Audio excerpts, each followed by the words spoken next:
বিসমিল্লাহির রহমানির রহিম। আসসালামু আলাইকুম প্রিয় শিক্ষার্থীরা, আশা করছি পরম করুণাময় আল্লাহ তাআলার রহমতে তোমরা যে যেখানে আছো ভালো আছো।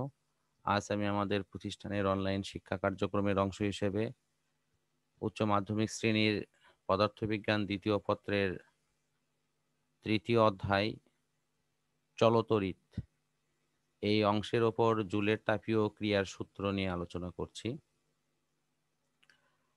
আমরা জানি যে কোনো পরিবাহীর মধ্য দিয়ে যখন তড়িৎ প্রবাহিত হয় তখন ওই পরিবাহীর রোধ বিদ্যুৎ প্রবাহের ক্ষেত্রে বাধার সৃষ্টি করে, আর এই বাধার ফলে সেখানে তাপ সৃষ্টি হয়। আর বিজ্ঞানী জুল এই তাপীয় ক্রিয়ার সাথে এই বিদ্যুতের যে রোধ এর ফলে যে তাপ উৎপন্ন হয় সেটির মধ্যে সম্পর্ক নিয়ে আজকের আলোচনাটি আমরা করব। তো প্রথমে আমরা দেখি যে জুলের ক্ষেত্রে তাপগতিবিদ্যার যে মৌলিক সূত্রটি আছে সেই সূত্রটি নিয়ে আমি আগে আলোচনা করছি।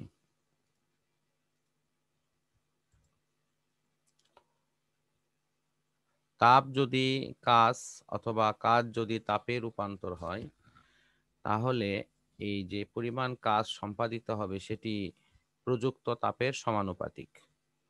অর্থাৎ কাজকে যদি আমরা ডাব্লু দ্বারা প্রকাশ করি তাহলে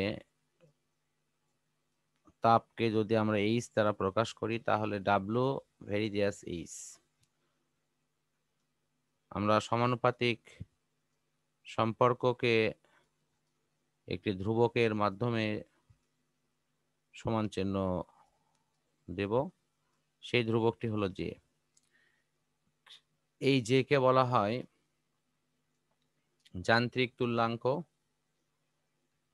আমরা এই তাপের ক্ষেত্রে যে সমীকরণগুলো আমরা ব্যবহার করব পরবর্তীতে, আমরা অবশ্যই এগুলো পর্যায়ক্রমে আলোচনা করছি। প্রথমে আমরা জানি যে কাজের সাথে ক্ষমতার একটি সম্পর্ক আছে, অর্থাৎ ক্ষমতা পি ইজিক্যাল টু ডাব্লু ভাগ টি। এটি আমরা কাজ ক্ষমতা শক্তি এর থিম থেকেই জানি। এরপর আমরা লিখতে পারি W equal two PT.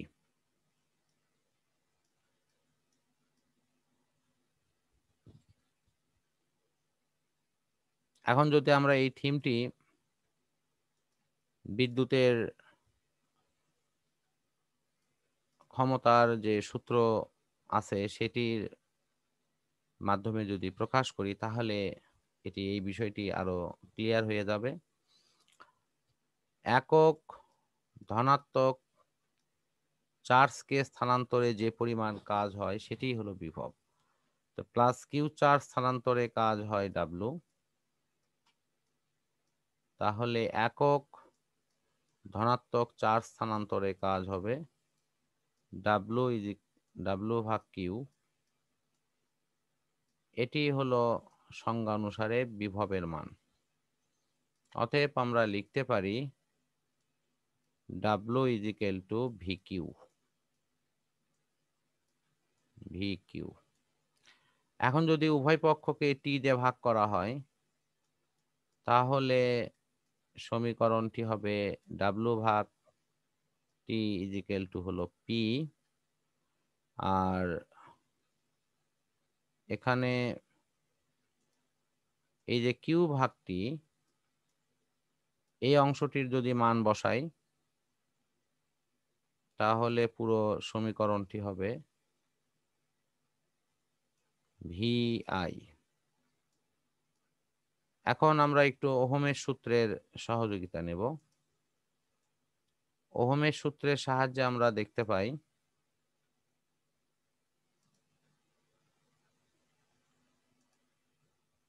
I is equal to V ভাগ আর। এর অর্থ হচ্ছে আমরা যদি এখানে এরপরে ভির মান বের করি তাহলে হবে হলো আইআর। আমরা এই মান দুটি এখানে প্রতিস্থাপন করব। প্রথমে আগে আই এর মানটা বসাই দিই।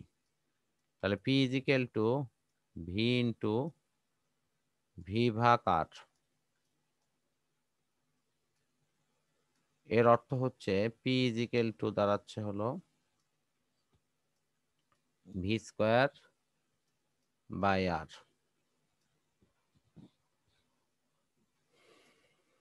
এরপর আমরা যদি আবারও লিখি P is equal to V I, যেটা একটু আগে আমরা বের করলাম, এই যে এখানে যেটা মৌলিক সূত্রতে আছে P is equal to V I, সেই সম্পর্কটি আমি আবারও লিখেছি। এবার আমরা বসাবো